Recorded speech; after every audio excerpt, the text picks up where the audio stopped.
ابوبکر صدیق کے گھر تشریف لائے۔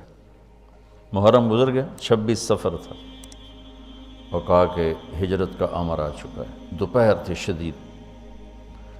ابوبکر رہتے تھے جو بڑا ہوٹل نہیں بنا، بڑا ہوٹل لمبا چوڑا، اس کے پیچھے جو محلہ تھا یہاں تھا ابوبکر۔ وہ جب یہ سب کچھ نہیں تھا تو اس وقت مکے کے دوستوں نے بتایا بھئی یہاں صدیق کا گھر تھا، یہاں اللہ کے نبی کا، حضرت خدیجہ کا سر بتایا تھا۔ تو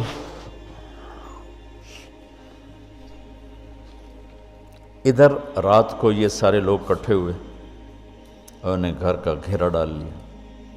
گرمیاں تھیں، ستمبر کا مہینہ تھا، تو آپ نے حضرت علی کو اپنی جگہ لٹایا باہر، چادر اوپر لے کے لیٹ گئے۔ آپ ان کو بیچ میں سے چیر کے نکل گئے، وَجَعَلْنَا مِن بَيْنِ أَيْدِيهِمْ سَدًّا وَمِن خَلْفِهِمْ سَدًّا فَأَغْشَيْنَاهُمْ فَهُمْ لَا يُبْصِرُونَ۔ تو شیطان نے شور مچایا، نکل گیا۔ ایک لمحے کے لیے وہ اندھے ہو گئے، پھر ایسے دیکھا تو وہ سویا ہوا ہے۔ ایسے ہی کسی نے آواز لگائی، اور کمبخت ایمان سے خالی تھے،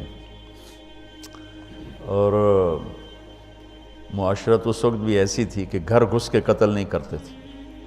یہ ان کے اصول تھے کہ کسی کو گھر کے اندر جا کے قتل نہیں کرنا، کہ عورتیں خوف زدہ نہ ہوں، بچے خوف زدہ نہ ہوں۔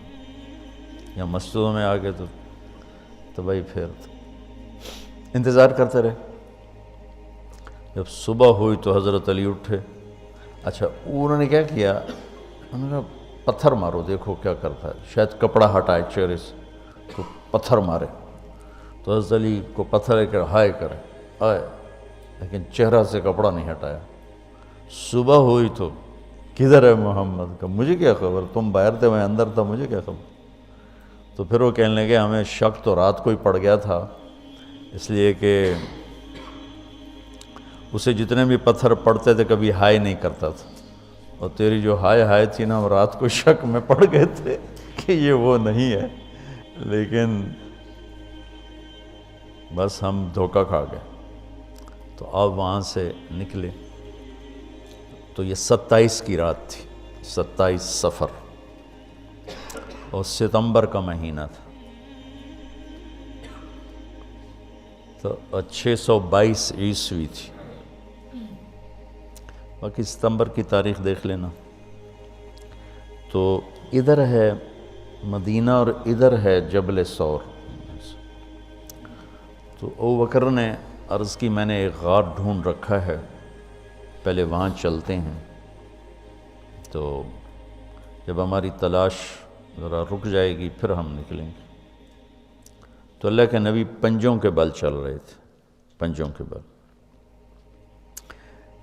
کے بل اس لیے چل رہے تھے کہ پاؤں کا نشان دیکھ کر کھوجی پیچھے نہ پہنچ جائے۔ یہ ایک علم تھا جو اب مٹ گیا ہے، چونکہ سڑکیں پکی ہو گئیں تو چور کا نشان ختم ہو جاتا ہے۔ جب سڑکیں کچی ہوتی تھیں تو اس کے قدموں کو کھوجی پہچانتا ہوا چلتا اس کے گھر پہنچ جاتا تھا، چاہے وہ 100 میل ہوتا تھا۔ اپنے بچپن میں نے دیکھے کھوجی گاؤں میں رہتے تھے، ایک دفعہ یوں پاؤں دیکھتے تھے بس پھر اس کو لے کے، اب پکی سڑک آ جاتی ہے تو ختم ہو جائے۔ تو یہ کوئی مکہ سے غار ثور 3 میل، تو آپ ایسے جا رہے تھے ایسے۔ ابوبکر کبھی آپ کے آگے چلتے، کبھی پیچھے چلتے، کبھی آگے چلتے، کبھی پیچھے چلتے۔ تو آپ نے پوچھا یہ کیا کرتے؟ کبھی آگے کبھی پیچھے۔ تو کہنے لگے اخاف الرصد فامشی امامک، اخاف الطلب فامشی خلفک۔ جب مجھے یہ خیال آتا ہے کہ کوئی آگے چھپا ہوا حملہ آور حملہ نہ کر دے دشمن تو میں آگے ہو جاتا ہوں، جب مجھے خیال آتا ہے پیچھے سے کوئی پہنچ نہ جائے تو میں پیچھے ہو جاتا ہوں، اس طرح۔ تو آپ نے بہت شکریہ ادا کیا ان کا۔ جب پہاڑ پہ چڑھنے کا وقت آیا تو آپ کی انگلیاں زخمی ہو گئی تھیں ایسے چلتے چلتے۔ کس قدر نبی اسباب کی رعایت کر رہے ہیں۔ اسباب کی رعایت کتنی ضروری ہے۔ اللہ سے ہوتا ہے، اللہ کے غیر سے نہیں ہوتا، 100% سچ ہے، لیکن اس کا محل بہت غلط استعمال ہو رہا ہے۔ تو ابو بکر نے آپ کو کندھے پہ بٹھایا، اپنی کمر پہ، اور غار جبل ثور ایسے سیدھا پہاڑ ہے ایسے، میری آج تک ہمت نہیں ہوئی چڑھنے کی، حالانکہ کتنے سالوں سے اللہ لے جا رہا۔ تو آپ کو اپنے کمر پہ بٹھا کے اوپر پورا پہاڑ اوپر چڑھے، پھر آپ کو باہر کھڑا کر دے گا، آپ اندر نہیں جائیں گے۔ خود اندر گئے، ایسے اس کو ٹٹول کے جتنے سوراخ تھے پتھروں سے بند کر دیے، سوراخ باقی بچ گئے۔ تو اپنی پگڑی اتاری، پھاڑ کے سوراخ بند کی، پھر سوراخ باقی تھے، کرتا اتارا اور پھاڑ کے سوراخ بند کیے۔ ایک باقی رہ گیا جس میں وہ سانپ تھا۔ علماء نے لکھا ہے کہ وہ سانپ جو ڈس رہا تھا، ایک تو سانپ اپنی فطرت سے ڈستا ہے نا، علماء نے لکھا ہے وہ اس لیے ڈس رہا تھا کہ وہ راستہ مانگ رہا تھا دیدار نبوت کے لیے۔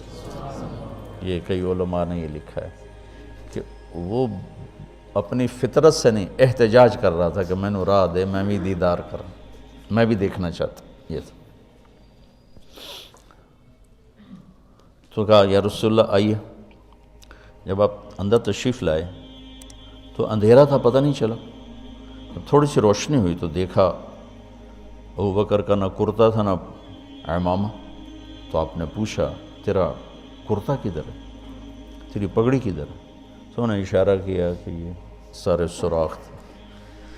تو اللہ کے نبی کی آنکھیں چھلک پڑیں، اور آپ نے ایک دم بے ساختہ کہا یا اللہ میں ابو بکر سے راضی ہوں، تو بھی اس سے راضی ہو جا اور اسے جنت میں میرا ساتھی بنا دے۔ تو اسی وقت جبریل اترے اور آ کر کہا یا رسول اللہ تعالیٰ خوشخبری دے رہے ہیں کہ وہ آپ کے ساتھی سے راضی ہو چکے ہیں اور جنت میں یہ آپ کے ساتھی بھی ہیں۔ یہ خوشخبری ہے کہ یہ جنت میں آپ کے ساتھی ہیں۔ تو انہوں نے، قریش نے کھوجی بلا لی، تو انہوں نے وہ انگلیاں پکڑ لیں اور ان انگلیوں پہ چلتے چلتے چلتے جبل ثور پہنچا دیا۔ تو اللہ نے ان کے آنے سے پہلے، غار کا دہانہ بڑا ہے، ایک بیل ہو گیا، اس کے بیچ میں مکڑیوں نے جالے پھیلا دیے، ایک کبوتری نے تن کے رکھ کے انڈے دے دی۔ تو ان کے جانے سے پہلے 2 کام ہو چکے تھے۔ تو وہ کھوجی کیسا، حالانکہ پہاڑ پہ تو کچی زمین پہ تو پورا پاؤں لگتا ہے، پہاڑ پہ تو ایسے ایک آدھ کوئی نشانی پڑتا ہوگا۔ تو کیسا علم تھا، ان کو لا کر اس نے دروازے پہ کھڑا کر دیا، کہا یہ اس سے آگے کوئی نہیں۔ تو ابی بن خلف کہنے لگا تیرا دماغ خراب، یہ جالا محمد کی پیدائش سے بھی پہلے کا بنا ہوا ہے، اور تو کہتا ہے ادھر گھس گئے، بے وقوف کہاں لے کے آ گیا؟ اب ابو بکر ڈر رہے تھے کہ یا رسول اللہ اب کیا ہوگا؟ تو آپ نے کہا ما ظنک باثنین اللہ ثالثہما، جن کا اللہ ساتھی ہو ان کو کیا پریشانی۔ تو امیہ بن خلف نے وہیں دروازے غار کے منہ پہ بیٹھ کے اندر منہ کر کے پیشاب کیا، اب دونوں سامنے بیٹھے تھے۔ تو آپ نے مسکراتے ہوئے فرمایا دیکھو اگر یہ ہمیں دیکھ سکتے تو یہ یہاں بیٹھ کے پیشاب کرتا۔ تو انہوں نے آرام سے وہاں پیشاب کیا، وہ سامنے بیٹھے تھے دونوں۔ اللہ نے بیچ میں پردہ ڈال دی۔ قرآن ابوبکر صدیق کے اندر کے جذبے کو بتاتا ہے، لا تحزن، لا تحزن۔ قوم موسیٰ جب سامنے پانی اور پیچھے فرعون، تو ان کے جذبات کی ترجمانی کرتا ہے اِنَّا لَمُدْرَكُونَ، اِنَّا لَمُدْرَكُونَ۔ 40 برس کی صحبت اٹھائی ہے 2 نبیوں کی، ہارون اور موسیٰ۔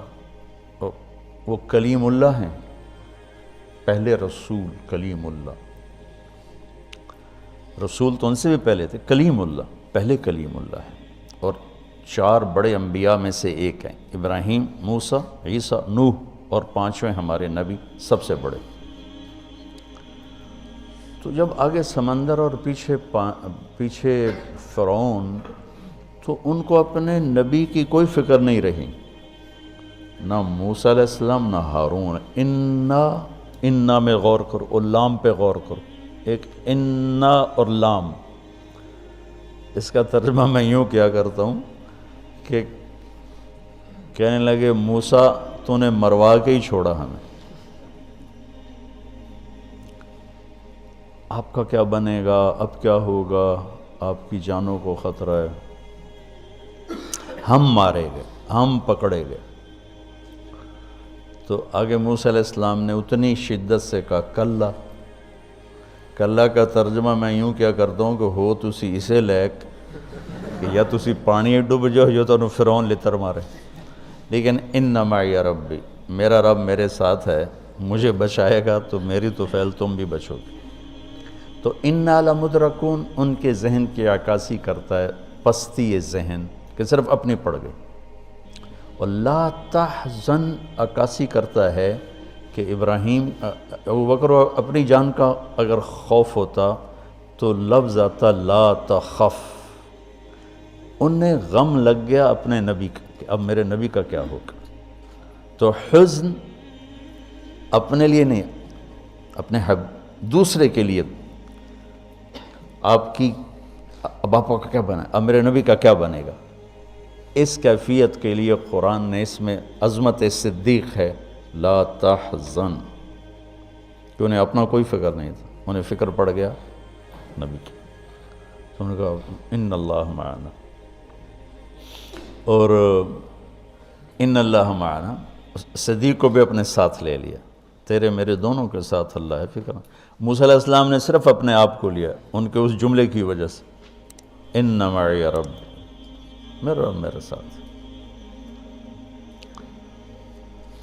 تو یہ اس امت اور اس امت کا فرق میں آپ کو بتا رہا ہوں کہ دونوں لفظ قرآن میں ہیں، سبحان، کیا کمال ہے۔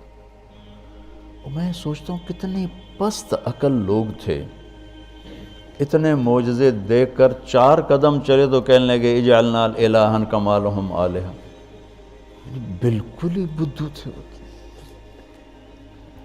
اور اللہ کے نبی فوت ہوئے، اور ابو بکر کا خطبہ سنو، من کان یعبد محمدا فإن محمدا قد مات ومن کان یعبد اللہ فإن اللہ حی لا یموت۔